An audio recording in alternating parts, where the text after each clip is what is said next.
when I made my decision, it's funny how many times I found myself having to defend my decision and having to justify it to other people, because people who don't understand, not only did I have to feel like I had to tell the story, but I had to justify my decision to them. And it got to the point where it was annoying, because you can sense their immediate energy, if I want to put it that way, of the disapproval, or you did what? And you can see it in their face, you can see it in their demeanor, you can see it in their body language of, oh, that's nice, and or poor you, somebody made you do that. Yeah, or I'm so sorry, and then the pity would come in, but it really wasn't so much pity as it was judgment. Yeah. That was the part I struggled with, was the judgment, and I'd almost feel so angry that I felt like I had to justify my decision, hoping that I would change their mind.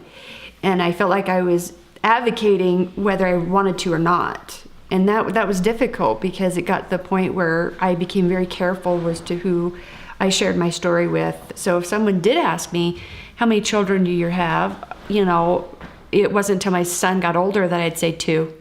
The other ones moved on. And to them that makes sense. Oh, they got married, I let them decide what was going on. Or some of them, it's just, you don't even want to go there. So I'd say 1, Exactly. And then the worst is when you go into your OB's office and how many kids did you have? 2. And then they go through that whole process and how old are they? Oh, what does he like to do? Exactly. Or I've had several obstetricians or even physicians, when they ask, because they have to know your history, and as soon as you say, I had placed a child for adoption, you can see they kind of take that initial, but they don't think you've seen it or saw it, and then it becomes really awkward, and then they kind of nonchalantly ask questions because they're inquisitive about it, or they will completely shut it down. So it became awkward. It became this constant challenge of, okay, who am I going to be dealing with today? And do I really want to talk about this today? I don't know if you've faced those obstacles. No, I agree with that.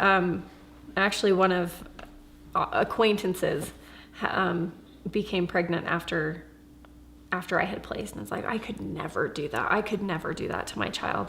And it kind of was like a slap. It's like a slap in the face. And I almost wanted to say, no, you're right. You couldn't, because it wasn't right for you. Right. But I've always felt like I don't need to defend my decision because it was my decision. Right. You have the right to agree with it or not. It doesn't make it hurt less that you may not agree with it or not. But I feel like when they say, I can't believe you did that. How did you do that? Oh, are you sure? Was that really something that you wanted to do? That it's like, there's such a minute number of women who place out of force or coercion, whatever, that are out there being heard more than the positive side. And I think we have to take that with a grain of salt, because becoming part of the adoption advocacy community, you see so much more of the hate and I guess the shock value of the fact that you're a birth parent. Oh, yeah. And I will never, ever, ever deny that it was the right thing to do. Like, it is, and it's right. Adoption's not for everybody, but it was right for me. It was right for my son. And that's almost all you can do, is educate people on what your knowledge was. This was what I knew. This is what my situation was at the time. And this is what he needed. I try to remember in those moments that I didn't know, before I got into adoption, anything about adoption either, and try to be somewhat, try to give a little leeway to people, but it's hard. It is, and I think, and adoption has changed a lot. And I think 20, 30, 40 years ago, 50 years ago, there was a lot of forced adoptions and things like that, and even tenure, and that it was shameful, and so it is hard for a lot of people, especially birth parents that placed years ago, to really believe that you chose to do this and that it was really your choice and you weren't forced into it and stuff, and as a caseworker, now I know I've heard stories about people saying, well, you just have to do this. The caseworker is just saying that this is, I don't want that on my head. Yeah. I would not want that. I would never want to force someone to place or even feel like at all that I was coercing them into doing that. You know, I will say, I think this might be a good option for you, and give the positives. I'm going to talk about it positively, and I'll talk about parenting positively. I'll talk about marriage positively, you know, but I'm not, I don't want that on my head. I know you, Well, there's you positive wouldn't and either. negative to both sides of placing and all the other options. So it's, I don't know if you've experienced, but when I first started talking openly about a lot of it, a lot of birth mothers who started coming through the word work, as I like to say, they were forced. And they're the ones who hate adoption. They're the ones who are just absolutely... And they should. And they and it's having It's valid, yeah. to validate their feelings, knowing that you chose it versus they were forced to.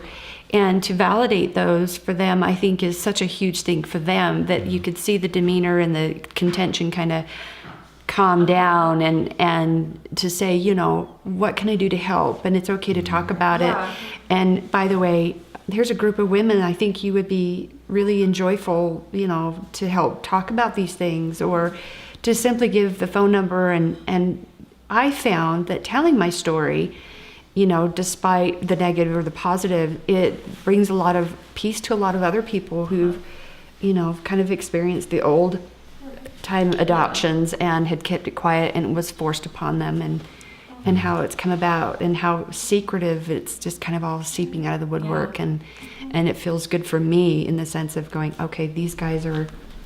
well, and to have a validation from us having, you know, like you said, having made that choice, saying that I'm sorry that I am sorry that wasn't right. Like hearing that from somebody who chose it, who is an advocate for adoption, who loves adoption, to say to somebody who hates it that, yeah, I'm sorry, I would hate it too.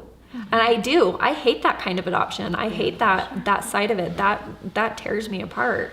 And I think that helps them. That's my thing after 24 years, when I see these new parents, you know, these birth mothers that come in and they've got these open adoptions and they're showing pictures, and there's a few of us that just they're going, are you kidding me? Can we just move on? I don't have a picture, and I really hate Mother's Day, and now there's Birth Mother's Day, really, you know. So it's hard. Yeah, I think it is hard for people to reconcile their own experiences with other people's experiences, and that's why there is sometimes some contention between birth parents that placed more recently and parents that placed before.